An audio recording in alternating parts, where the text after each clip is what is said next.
Da da da da. What's my good cheer? Welcome, everybody. Let's give YouTube a couple of minutes, get those notifications out. In the meantime, if you've never popped into one of my lives before, hi, I'm Cindy. I explore the inside and the outside.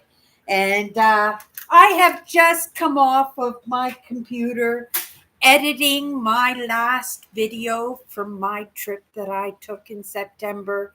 It was such amazing time. And there's a little bit of a part of me that is very sad, right? Because it is a little bit disheartening when I live vicariously through my own experiences and I'm editing video, I'm going through all the footage and I want to be there again. I don't care if it's raining or it's snowing.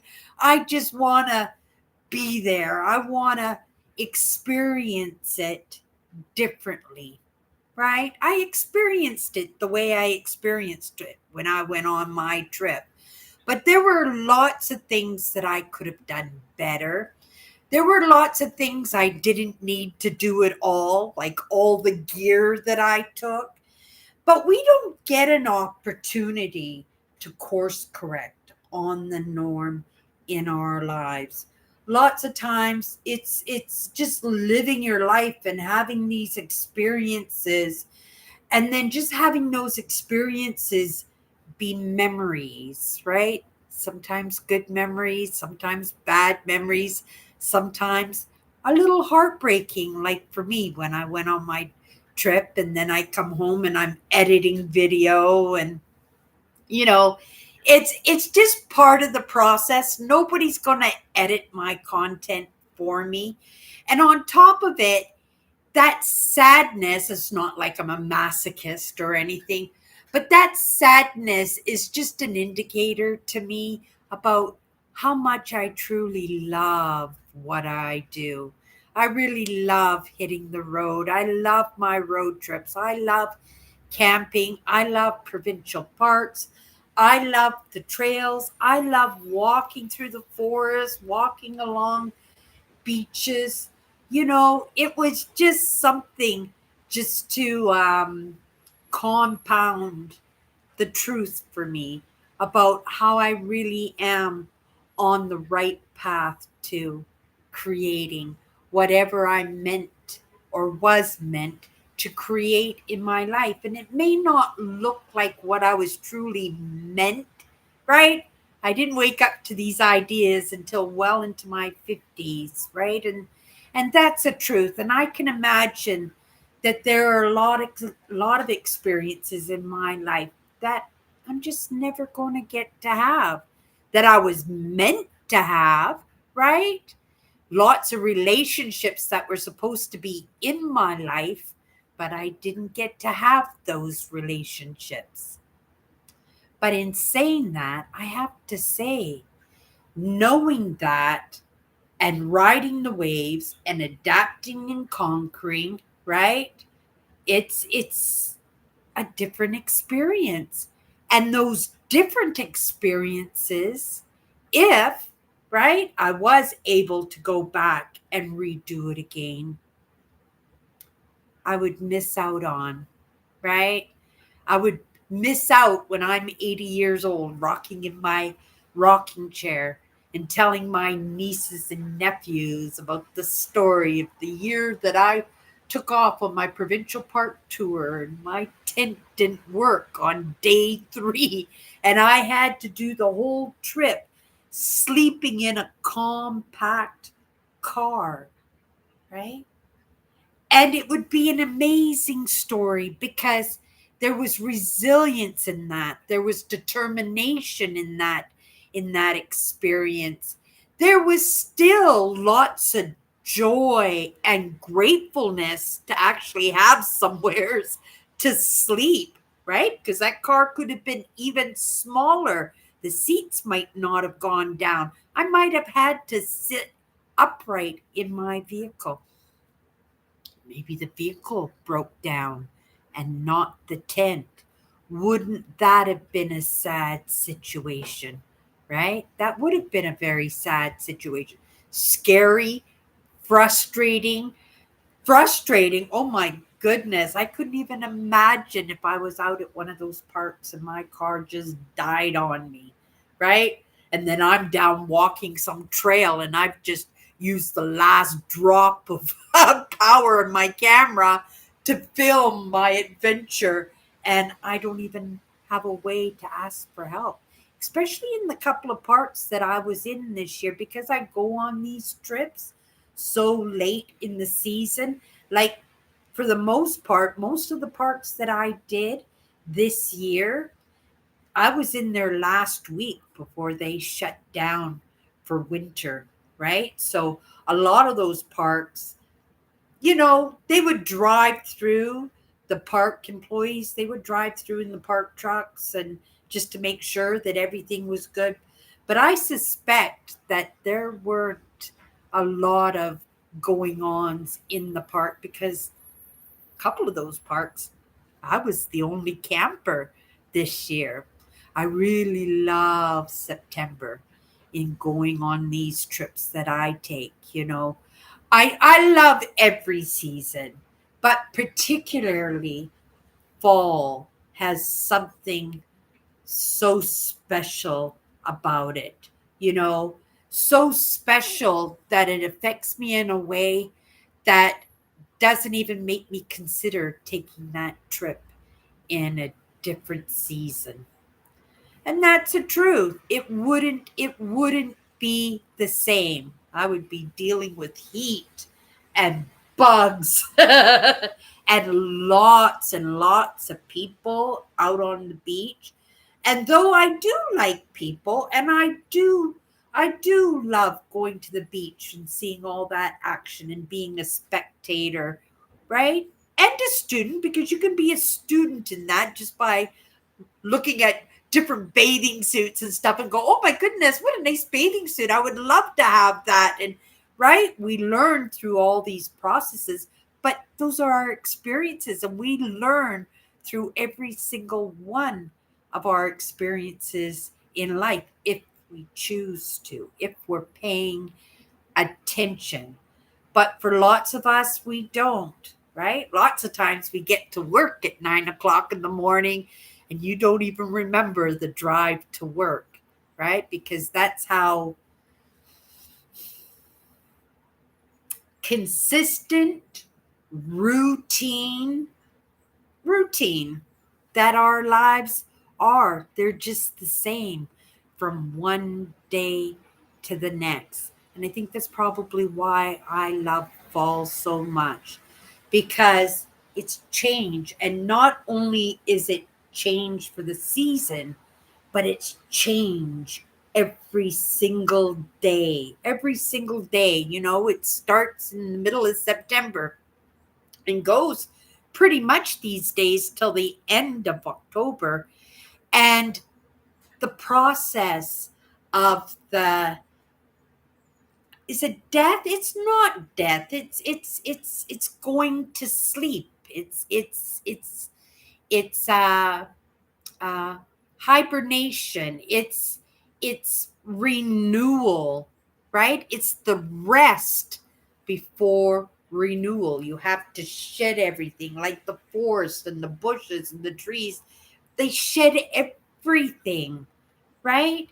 Even in the weather, it goes dark and dreary with 6 feet of snow. If you live in Canada like I do. Hello, Eugene. I'm good tonight. I hope you're doing good tonight too. And thank you so much for always giving me that thumbs up. I really do.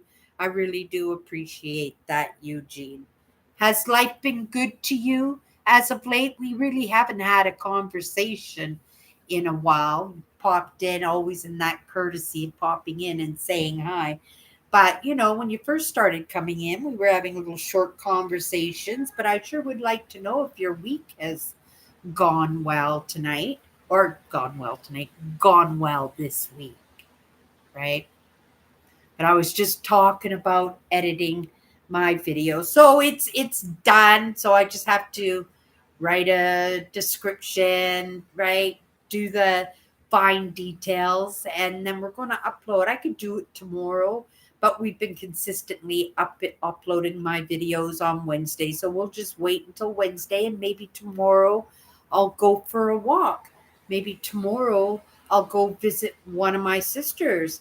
Maybe tomorrow me and my sister will go yard sailing or something, or not yard sailing, thrifting. Wouldn't that be amazing? I haven't gone thrifting with her for a few weeks now. We haven't gone out. And that's for the most part is right because Donald Trump has shut us down a little bit because of the tariffs. People have to pay so much, almost equal to the amount of their purchase when they buy things off of us on eBay. So it's made a quite a dent in our little entrepreneurship business that we have going on. And so we haven't felt that need to do the thrifting, right? Because there's no point in doing any listing right now because nobody's buying off of the Canadians because the tariffs are so high. And yet we can order out of the States and not have to worry about the tariffs. I think, you know, uh, maybe we should have the tariffs raised a little bit higher. For one thing, it's easier to keep track of what's coming in and what's going out of the countries, isn't it? It also makes the resellers accountable, right? My sister's not happy about that because everything has to be declared, everything has to be properly insured, right? And that's all costing money, so it really has taken a big chip out of what we were doing. Marketplace is good. Marketplace keeps the groceries in my cupboard, in all honesty. You know, it makes it so that I can kind of manage on my little pension, right? And also it gives me that sense of entrepreneurship, right? In the reselling and, in keeping a roof over my head. It's really important. If I can't get those sales, then Cindy goes back to work, right? And I cannot do those 9 to 5s. I cannot do corporate anymore, right? I have to be my own boss in whatever I do. I have just received just one too many lessons to allow that to happen. It's not for everybody being part of the workforce. I have been lucky and very grateful to have jobs where I have been able to be myself, but recognizing that only lasts so long before the uncomfortableness sets in, right? Change is always happening, and it's something I've really been delving into this week. I know I that word change is a big one for me, but that word change is absolutely crucial in this moment of time that we're living in right now because there's so much of it going on and people are not managing very well, right? Because we like the comfy. We like things to stay the same. We don't rock the boats. We do those 9 to 5s at the same job for 20 years, right? And what does that do to us when there is no change, when there is no different landscapes, when there is no movement, when we don't see because we all dream, don't we? We all want things, we all set goals and stuff. But when we're sitting in the comfy, when we don't want to move, when we put things off tomorrow, what we can do today. And that's a saying I've lived with that saying my entire life. and actually have only gotten a grasp of it as of late, right? Change only comes from the choices that we make and the action that we put towards our choices. And right, we're finding change is going on everywhere, right? So there's a lot of movement going on. And what comes with movement? What comes with the work? What comes with the struggle and the strife and the frustrations and the heartbreak sometimes? Because maybe that change is moving out of your lifetime home because you can't afford the mortgage payments anymore, and you've lived there your entire life, and all of a sudden, right, you got to make a scary move.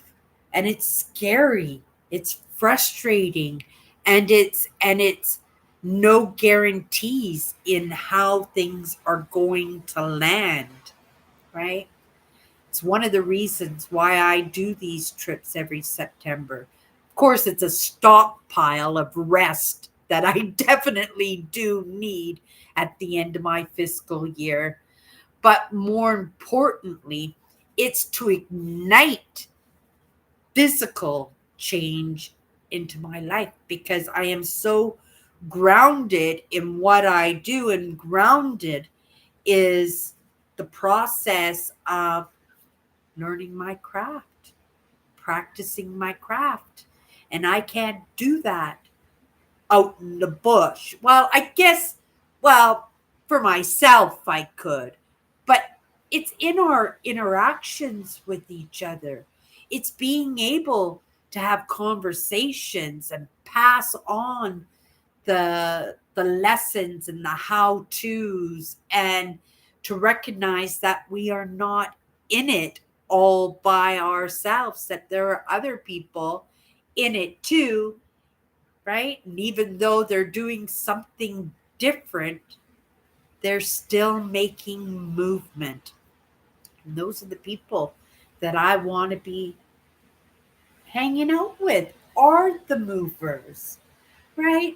It's unfortunate that, that my sister Tracy and me, we were best friends for decades. Decades, my sister Tracy was my best friend, right? And having our lives, because change does come in, I changed, right? My sister loves the comfy, comfy. Sometimes change comes in. We don't get to dictate, right? Lots of times that change is dictated by something or someone else. But when we fight that change and still hold on to, for dear life, to any minuscule amount of that comfy, comfy, we are not accepting of the change, right? And it will just fizzle out because we're not moving towards it. I have always been a mover. I have been always somebody who has sought out change, right? Only because I always felt that I needed to change, that I was never good enough, that, I was always looking to make myself more acceptable to others. I was always looking out to be just as good, if not better than others. And I'm not saying that in a derogatory way, but in a needing way, because I needed to be better, because, right, otherwise change was coming my way. If I couldn't multitask different departments in the job that I did, if I couldn't be an employee, because that's, for the most part, that's always what I've been, even in supervisory and management. It helps, right? It does help. You have less people and less circumstances breathing down your neck. And that's not necessarily true because there's a lot of juggling. But it is something that I mastered a little bit, was in the multitasking and in running the show. And it's because that's where I needed to be to get the least amount of flack in my life as possible, right? So I would take these jobs and I would move up the ladder as fast as I could, right? So that I wouldn't have to listen to directives by people that I felt sometimes knew less than I did, right? But being the employee, all you can do is follow directive. All you can do is what somebody else is telling you to do, and do it to your best of your ability. Because if you didn't, right, you might become that liability, and most likely would, if you were anything like me, and most likely would. And then you would find yourself again in a situation of change. And I fought that too, right? I've been through the ringer. Lots of people have, right? It's why we want the straight and narrow. That's why we want the boring, the comfortable, right? And this is something that I like too. I like things to be comfortable. I don't like the wrenches thrown into the engine. I don't like the arguments. I don't like to be told off. I don't like the rolling of the eyes and the snickering and the right. I didn't like any of that, right? And so I had to make sure that change was always happening in my life, because change is fresh. And when you first move into something brand new, it's brand new. It's exciting, right? It's like when you meet your girlfriend or you meet your wife, right? You have a joy about your life. There's excitement, and there's fooling around, and there are outings, and there are someone to care about you, someone to provide, to cover your needs. But then once you're in it for a little while, right, then you get a little bit of a taste. Then you're getting yelled at for leaving your clothes on the floor, right? Then they don't want to join in with you with the change and the excitement and the adventures and stuff. And that's what you came into the relationship, and that's what ignited you in that relationship. That's what pulled you through and made you happy. And you know what happens when you're happy? Your whole life just brightens up and becomes magnificent. It's why I did so well in the job that I was at, right? I worked in a little thrift store. It's what put the roof over my head. I recently, past 6 months, I quit that job, right? And not because I didn't love my job, but because of the change that came in, because of the wrenches that came into the position that caused change to happen. And when that change is uncomfortable, when it's painful, when it's directed, right? It's not what I walked into. Maybe I walked into it, but improving myself and in working in the relationships, I was able to make it into something magnificent. But change is change, right? And eventually I knew that wrench was going to be thrown into that job. I wasn't expecting it at that moment. Actually, I expected it earlier than that, but managed to hold on. Why? Because I love the couch and the remote control, because I like the comfy, because I don't like change. I like to see that paycheck every 2 weeks. I like to see my regular customers every single day. I like the smiles. I like the good jobs. I like getting off when I think I'm going to get off, right? I like coming home and just doing what I do, what I like to do. I had my life set up the way I liked it, but change comes in, and change always comes in, right? I am optimistic, right? It's not like I could live in my on my pension for forever, right? Maybe when the pension gets a little bit bigger, right? But I'm not ready to retire, right? There are people out there who are physically, emotionally, and mentally hurting and still going to work every single day. Who am I to say that I don't want to do that? I don't want to do that. Hello, Earl.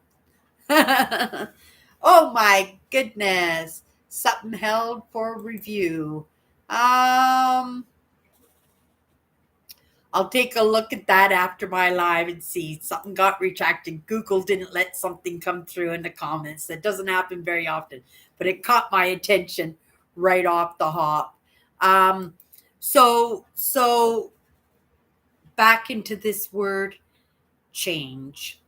None of us likes change, and it was not something I was going to probably do on my own. So, right, the world conspires not against me, but for me, and threw that wrench into the engine for me. And the next thing you know, I'm showing up here every single day. And that's a good thing. And I feel good. In the beginning, it was scary. It was frustrated. I said, "Oh, Cindy, right?" But then after things settled down and I actually had a time to think about what I had done in quitting that job, and I was so proud of myself, right? Because it could have gone on for quite a while. And if it had gone on and I was still there dealing with what I was dealing and it wasn't like the job itself, it's just the sensitive that I am, that I need people at the very least to follow policies and guidelines because I can do that, right? But if you come in the back door and you pinch and, right, I had no choice, right? None of us really has any choice because otherwise, what are you going to do? You're going to retire at 67 after being with a company for 30 or 40 years and just gripe and complain about the horrible job that you had? I wanted to leave there when I still loved my job. I wanted to leave there when the people I worked with thought I was the most amazing person ever. I wanted to leave there when the customers thought the same. What, right? I wanted to leave there at the prime spot where things are running really, really good because I understood, right? That it was the evidence in my absence, right? And it wasn't a get back at you kind of thing. It wasn't because I just couldn't be there, right? I just can't be there. And I did my very best to smooth things over, right? I talked to everybody. I laid everything out as honestly as I possibly could, which was probably too honest in the end, without really laying it where it should have been, at the feet where it should have been, right? I am what are you, non-confrontational. I am 100%. I have been non-confrontational all of my life. It's not to say that I haven't gotten into it. I have, right? But I don't seek it out. And I wanted to make sure that people could see that it really didn't have anything to do with me. That wrench that was thrown into my job, right? That wrench was thrown in by something or someone else or a group, right? Even a group can get together. I know for the most part with me, when I would have problems in most of my jobs, it would be, a couple of people there, one to say, "Oh, let's get rid of Cindy," and then another one would say, "Oh, okay, okay," right? What do they call those flying monkeys, right? And it just not something that I'm able to work with anymore. So I am much better on my own, and I'm much better that I reckon. I have no idea why I'm talking about that right now, because it has been a long time now since I've left that job. And I do suspect that my absence has made a huge difference in how that store is run and the money that is brought in and the community. Because in truth, that was my community, right? And so now they have to start over again, right? And right, I'm not saying everybody's going to leave because Cindy left. No, they're all still there, but that energy, right, is not there. And so it will look different. It will feel different, right? So now what am I doing? I'm not sitting on the couch with the remote control. I'm going in and I'm making movement for myself, right? I'm making serious movement for myself. But I understand also that, me grumbling and complaining and being resentful of a job that I may have put decades into, I just can't do that, right? I may have been that person at one time in my life, but that's only because of the over explaining, right? The over explaining and sticking up for myself and having my say, right? Like, because there's always two sides of a story. It would be kind of nice if my side of the story was paid attention to a little bit, right? So yeah, I'm kind of happy at where things are at now, right? I am managing just fine. And it also gives me that recognition that how little we actually need when it comes to dollars, that we actually need to create a life for ourselves, right? And that is the truth. We are all chasing, I think, that almighty dollar, and we are being steadfast and rooted in jobs that we don't like because it pays the bills, right? It's not creating havoc in our lives. It's not making it so we have to go out job hunting and doing interviews or looking for ways to put groceries in the cupboard and paying our bills and sending our kids to college and stuff.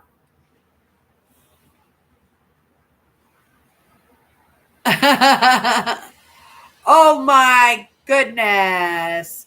Okay, we'll take that down there, Earl. You can't be saying stuff like that. Not on my lives. Thank you though.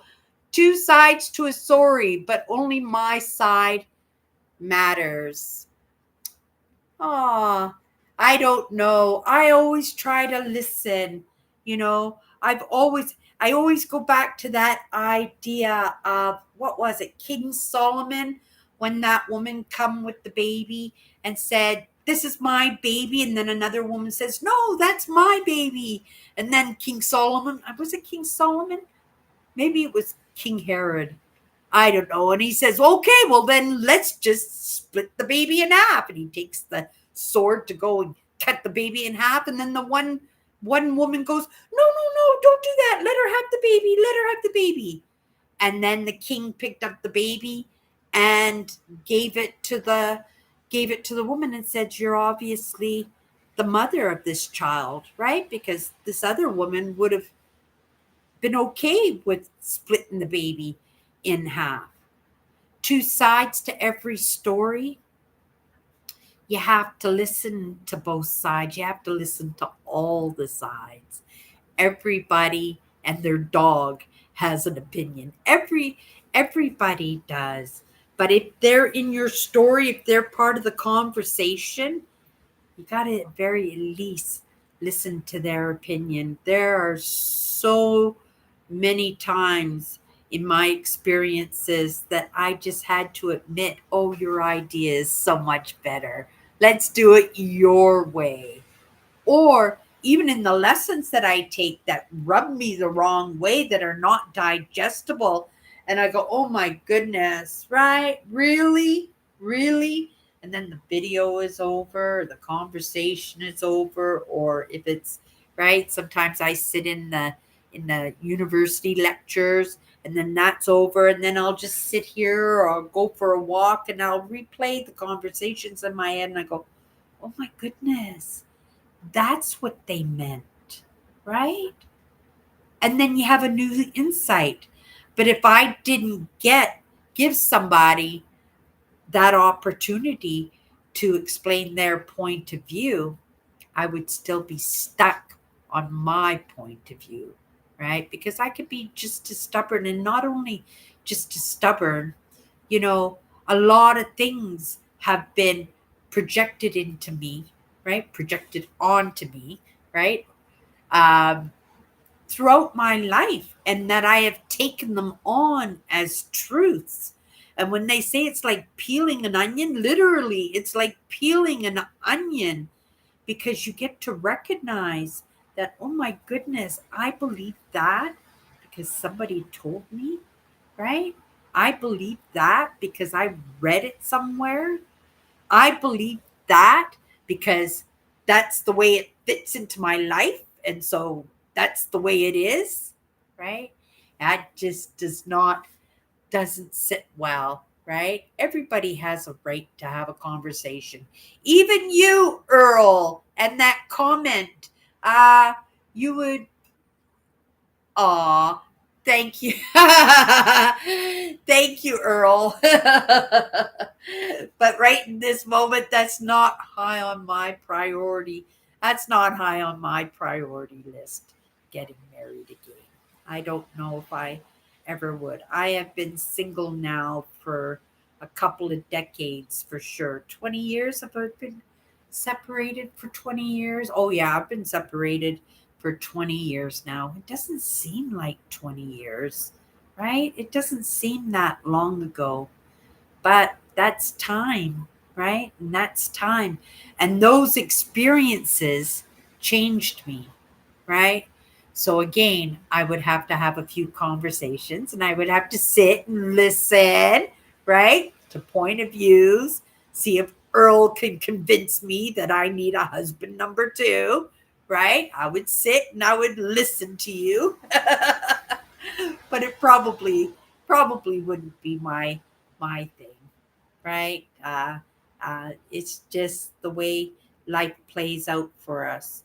And in what I do, oh my goodness, there aren't too many guys out there who can think in line like I do, right? And I wouldn't expect anybody to, but I would expect somebody to allow me to, at very least, think and feel, right? And have my say and be heard by that, right? Maybe not believed, but very much let me have my say, right? And what you just said there, Earl, kind of put the nail in the coffin, didn't it? What did he say there? He said, oh, I deleted that. Oh, this one. Two sides to a story, but only my side matters. Right? And so, yeah, that's kind of the clincher for me, Earl. Right? But that doesn't mean that you won't change in your perspectives of that. Right? Because everybody matters and everybody has a different perspective and a different way of thinking and a different way of believing. It's just a matter of finding somebody who would allow you to have that, right? Not just allow you to have that, expect you to have that. Yeah. You talk all the time. No, you don't talk more than I do, Earl. I am I am a yapper. I am a yapper. When I'm on my own, when I'm doing my own thing, it's a very quiet life. But when I'm with others, I make up for it 100%. Okay, you guys, we're just going to go in.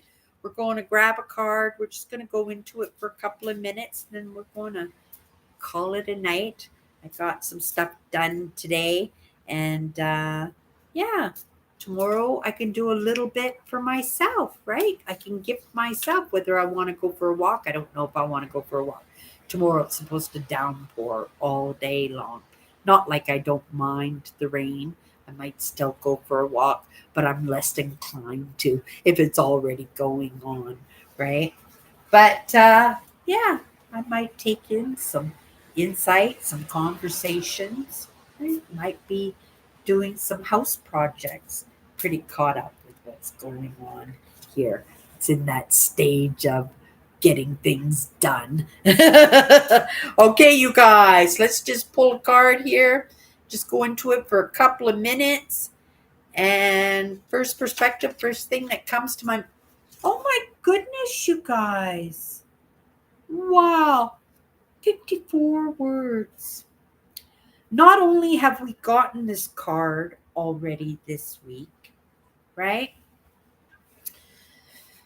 But this is something that has been coming up in the conversations, partly because of I'm video editing. So when I'm living vicariously through my videos, I can see the beautiful landscapes and the adventures and being on the trail and stuff. So it makes sense that this word is top of mind. But the word we got tonight is wonder.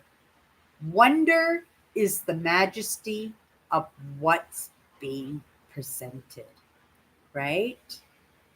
The wonder.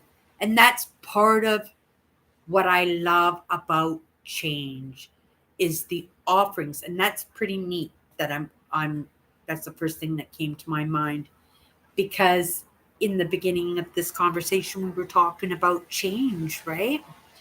And change is what offers up wonder, right?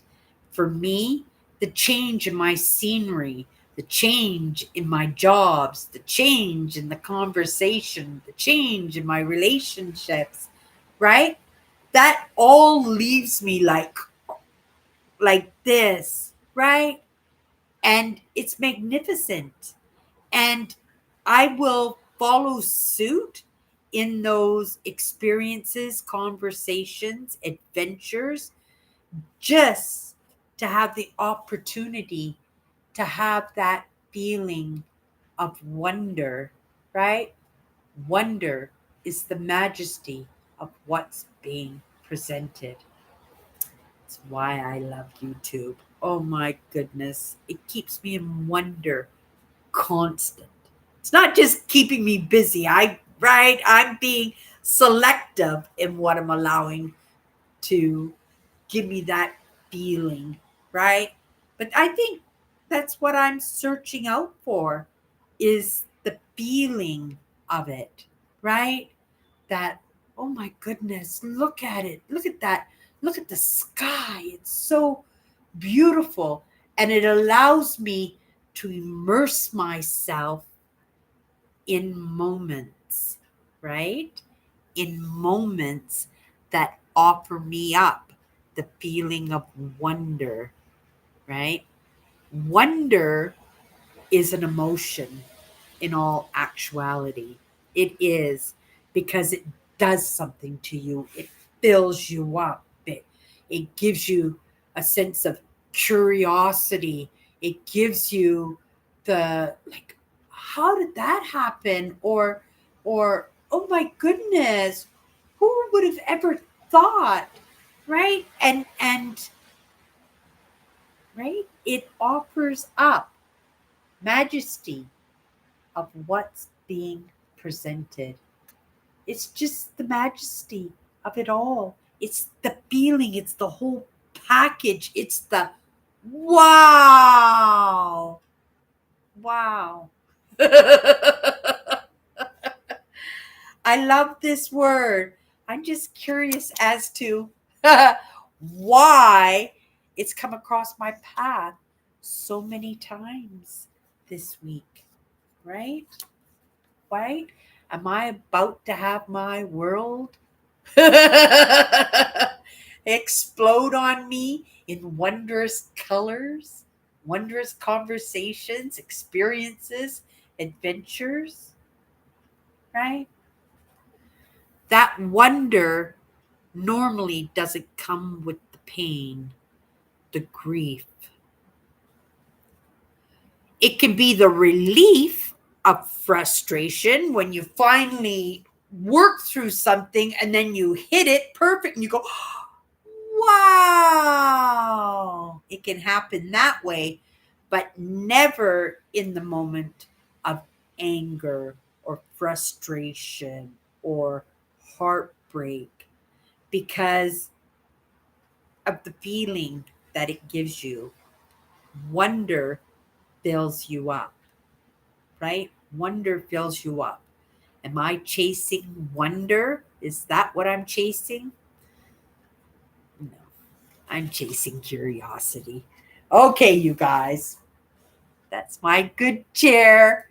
Thank you, Earl, for popping in tonight. Eugene, thank you for coming in. Careful about the conversations though, okay? Because I feel bad when your comments have to be deleted. The comments are precious and they should stay precious. Okay, you guys, have a great night and we'll see you tomorrow.